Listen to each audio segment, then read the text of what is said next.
This week on Vatican Connections, we look back at the Holy Father's trip to the city of Milan, and the Pope's letter to the organizers of the next World Meeting of Families in Ireland was released.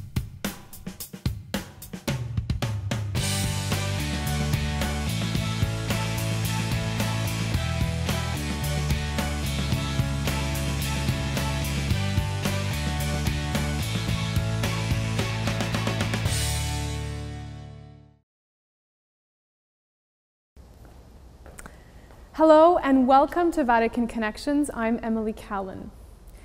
Have you ever heard of the Somascan Fathers? Well, they got to meet the Pope on Thursday at the Vatican.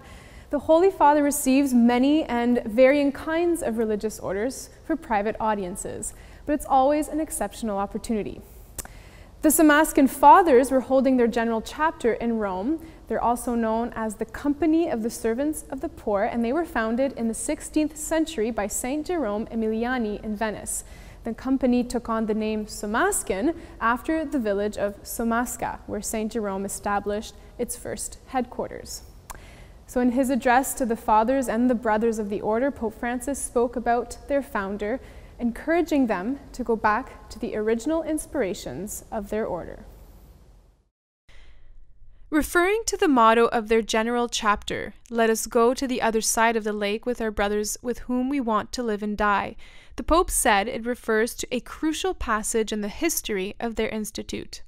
It recalls the voyage of a group of Somascans to the American continent. Now you have proposed to draw on the ideal motivations of that evangelizing impulse, he continued, and brought to mind the spiritual fruits of the Jubilee they celebrated a few years ago on the occasion of their 500th anniversary.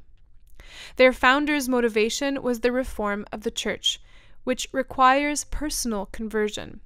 Faithfulness to the gospel leads us eventually towards those who are on the margins. That is the characteristic feature of the Somascans' vocation, he affirmed, who care for the orphans and troubled youth, as Saint Jerome Emiliani did, who was named their patron saint by Pope Pius XI. The Pope advised them not to forget the new kinds of orphans today, for example, migrants and children. Do not be afraid of leaving the old wineskins, he said as he spoke about the order's structures. They can often be a kind of false protection. They should not put limits to what the Spirit can do. He encouraged them to include lay people in their work and continue forming catechists, lay animators, and clergy, as well as to consecrate their efforts to the proclamation of salvation in Christ, so that the Church can sink its roots in the world.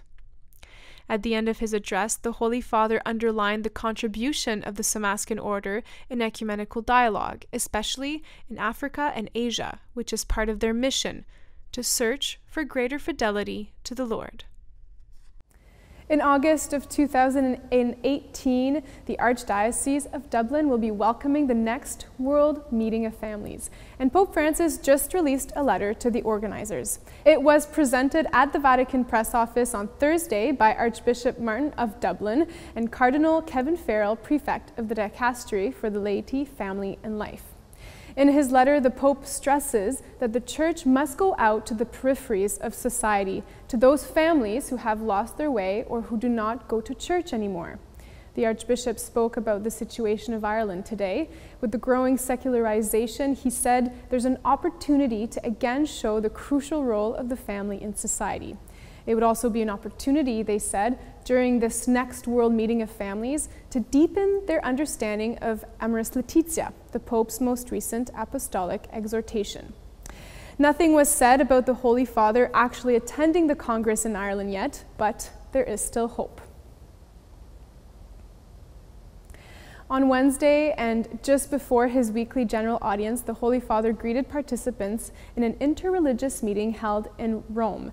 In Pope Paul VI Hall, he spoke to members of the Permanent Committee for Dialogue, a committee created by the Pontifical Council for Interreligious Dialogue, and the Iraqi superintendencies, which represent Shiites, Sunnis, Christians, Yazidis, and Sabines and Mandaeans. He thanked them for their visit and presence, saying, "For me, this encounter of dialogue and fraternity is a true pleasure. We are all brothers, and where there is brotherhood, there is peace. Speaking for himself and for Cardinal Jean-Louis Torrent, President of the Vatican Office for Interreligious Dialogue, who was also present, the Holy Father recalled Abraham, their common father on earth. We come from Abraham, he said, up to today, all together. We are brothers, and like brothers, we are all different and all the same, like fingers on a hand. He simply added that the dialogue among them is a wealthy sign of brotherhood and the road to peace. Peace of the heart, he said, peace of families, peace of countries, and peace of the world. Then, at his general audience, Pope Francis delivered his catechesis in St. Peter's Square in front of thousands of pilgrims. He spoke once again about the virtue of Christian hope, hope against all hope. Here is a summary of his catechesis. Dear brothers and sisters, in the chapter from the letter to Romans that opened today's audience, St. Paul presents Abraham not only as our father in faith, but also as our father in hope. Paul tells us that Abraham put his faith in the God who gives life to the dead, who calls all things into being. Hoping against hope, he trusted in God's promise that despite his old age and that of Sarah, his wife, he would become the father of many nations. In Abraham, we see the close bond existing between faith and hope. Abraham's hope in God's promises was fulfilled in the birth of his son Isaac, and in the fullness of time, in the many nations gathered into a new humanity, set free from sin and death by the power of Christ's resurrection. Faith teaches us, in fact, to hope against hope by putting our own trust in God's word, even at those times when hope seems humanly impossible. In our Lenten journey to Easter, may we be confirmed in faith and hope and show ourselves children of Abraham by accepting the promise of new life given us in the Lord's resurrection. The Holy Father made a special appeal at his audience for people in Iraq. He mentioned his meeting with the Iraqi and interreligious delegation that morning and told the pilgrims the richness of the dear Iraqi nation consists precisely in this mosaic that represents unity in diversity, strength in union, prosperity in harmony. And he encouraged everyone to pray that Iraq may find peace and reconciliation between ethnic and religious groups. His thoughts were especially turned towards civil populations and people displaced because of the war.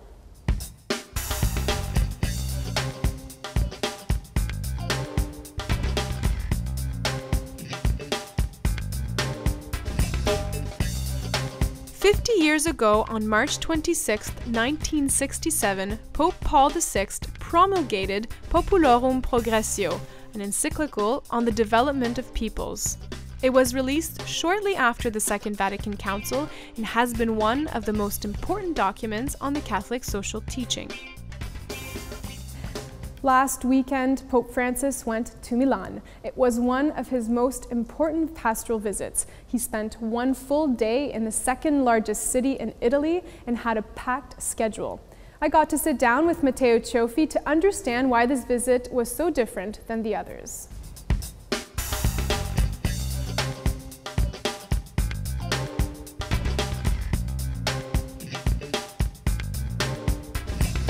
So Matteo, thanks a lot for being with us today. Thanks for inviting me. Now, what were your first impressions of the Pope's trip to Milan? What did you think of it? It was great. It was great also if you think just about the people who were in Park of Monza. I think that it's something impressive, first of all, because more than 700,000 people, it's a huge number. It's close to the number that we have when there is kind of Virtue Day. But it was not something like that. It was just a normal Pope visit to an Italian city. Of course, it's one of the most important cities in Italy, the second largest city in Italy, but it was a huge event. And the Mass, with all these people there, it was great. Right, that's nearly half the city that's there. Something like that. Right. Something like that, yeah. Now, something that the Pope did is that he celebrated the Mass in the Ambrosian Rite. What is the Ambrosian Rite? That's one of the most interesting things about the Pope visit to Milan, because we have to think about in Italy there are a lot of different cultures and traditions. No? Each city has a different identity. Milan is specific for this kind of reason, because we can find the Ambrosian Rite. Ambrosian Rite comes from Saint Ambrose. Right. It was a bishop. He was a bishop of Milan, but he is also the saint patron of the city. And for sure, we are talking about something Catholic, but it's a different way, for example, no, to preside the Mass. And that's what the Pope did. The Ambrosian Rite is not just in Milan, but it's around the city, like little cities, Como, Bergamo, Novara. So it's not just in the region, but for example, it's also in the south part of Switzerland, in Canton Ticino, because it's the Italian part of Switzerland.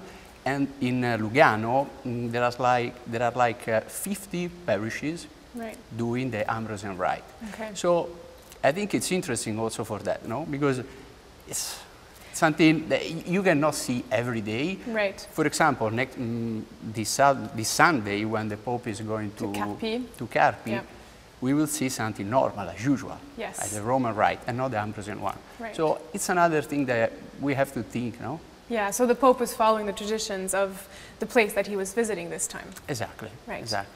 Now we know that's not the only event that happened, the Mass in Monza Park, but the Pope started his day off in the Forlanini quarter of Milan, which is about 5 kilometers away from the city center. Yeah. He visited families, immigrant families.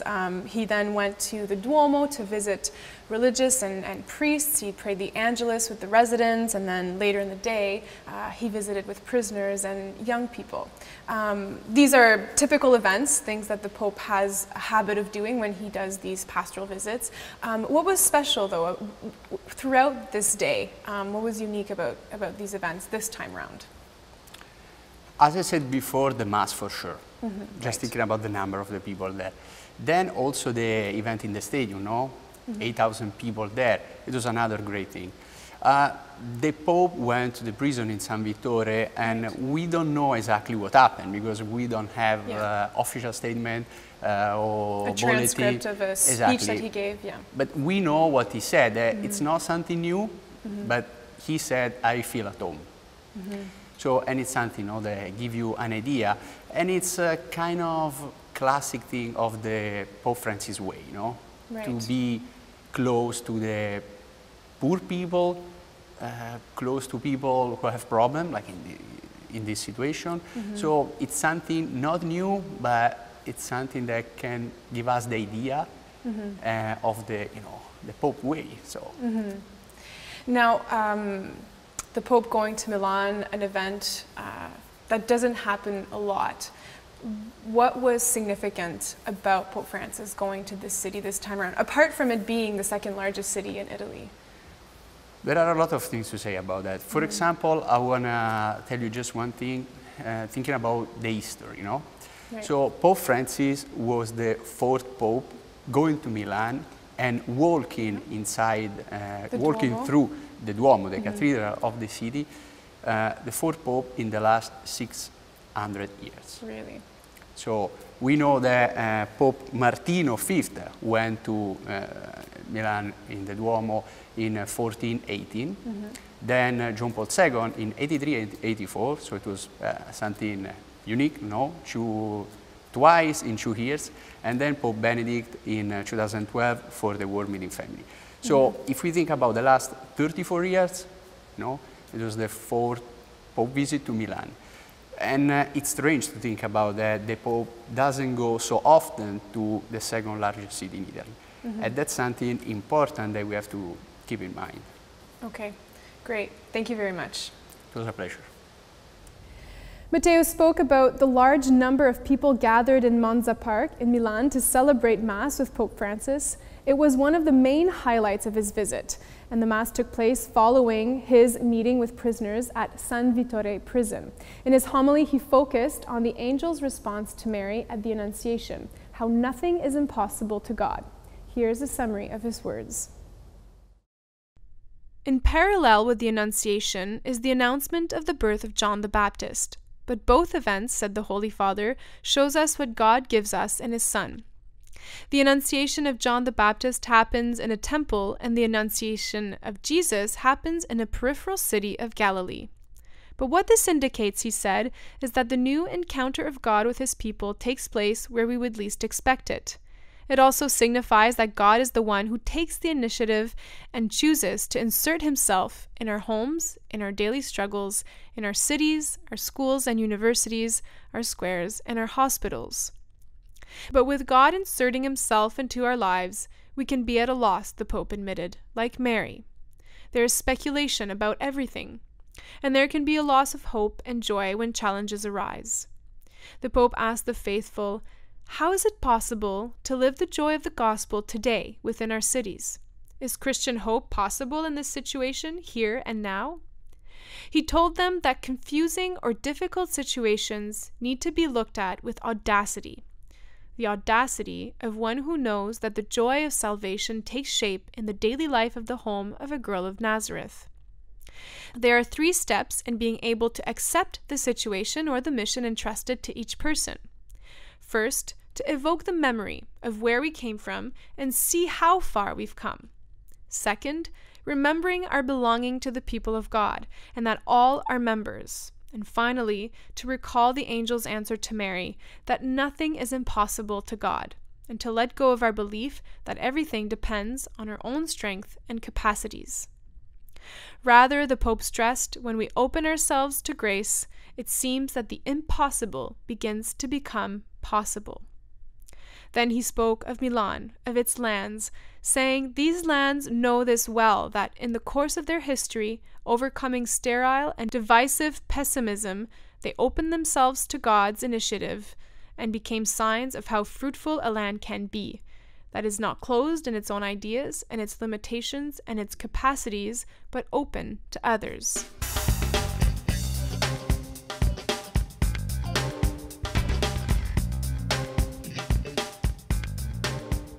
Or rather, the video of the week. On Instagram, we see the Holy Father speaking to children and young people in the San Siro Stadium. E queste 3 cose faranno davvero, questo è un consiglio. I offer you some advice. Queste 3 3 things that will help you grow in friendship with crescere Jesus. Nell'amicizia con Gesù. Parlare con i nonni, Talk to your grandparents, giocare con gli amici, play with your andare friends, in parrocchia and e attend in your oratorio. parish. Perché con queste 3 cose tu Doing these 3 things, pregherai you will di pray più. more.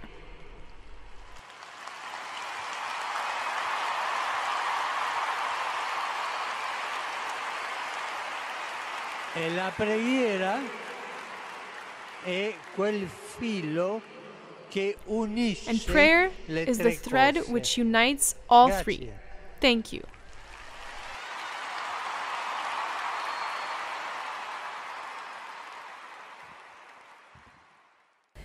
But the Pope also had some tips for parents. They were at the stadium with their children and asked the Pope a question which concerns most parents around the world. How can we transmit the beauty of the faith to our children? Catholic News Service compiled the Pope's answers. Mostrare loro come la fede ci aiuta ad andare avanti, ad affrontare tanti drammi che abbiamo. Non con un atteggiamento pessimista, ma fiducioso. Questa è la migliore testimonianza che possiamo dare loro. C'è un modo di dire, le parole se le porta il vento, ma quello che si semina nella memoria, nel cuore, rimane per sempre.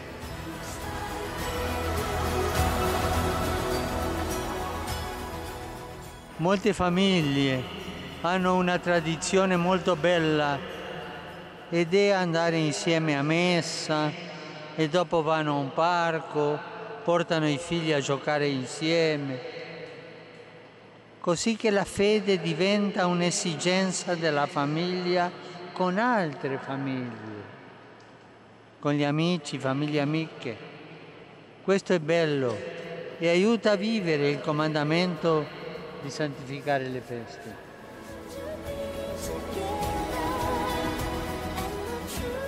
I genitori in questo tempo non possono o hanno perso l'abitudine di giocare con i figli, di perdere il tempo con i figli.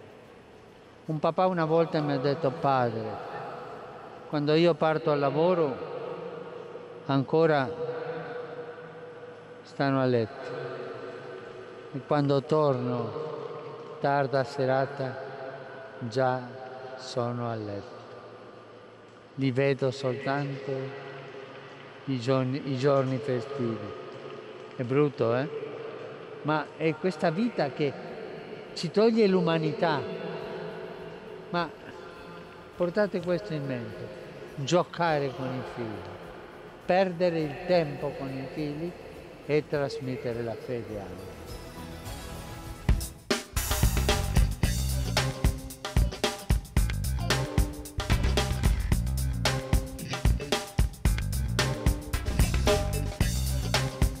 This Sunday, April 2nd, Pope Francis will be going to Capi, Italy to complete another pastoral tour.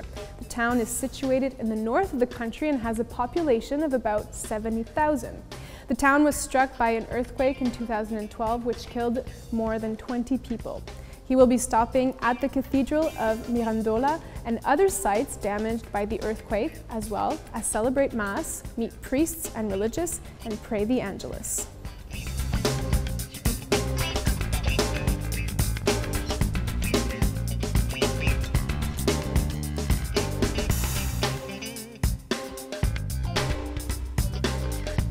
Well, Peterspence is where financial donations made to the Pope are collected. Peter refers then to the Pope, and pence is the plural of penny, so meaning money. The donations are then distributed by the Holy Father towards charitable initiatives to help the Church around the world. Giving to Peterspence is a sign of communion with the Holy Father's mission.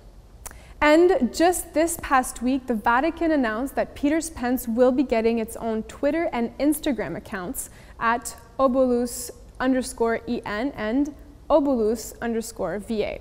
So that way people can connect more directly to the office. Last November, the office had launched a new website to make it easier for people to donate. If you have any questions, please don't hesitate to send them via Vatican Connections Twitter page at Vatican Connections. I'll be happy to answer them on our next episode. And that's all for tonight. Thanks for watching, and I will see you next week.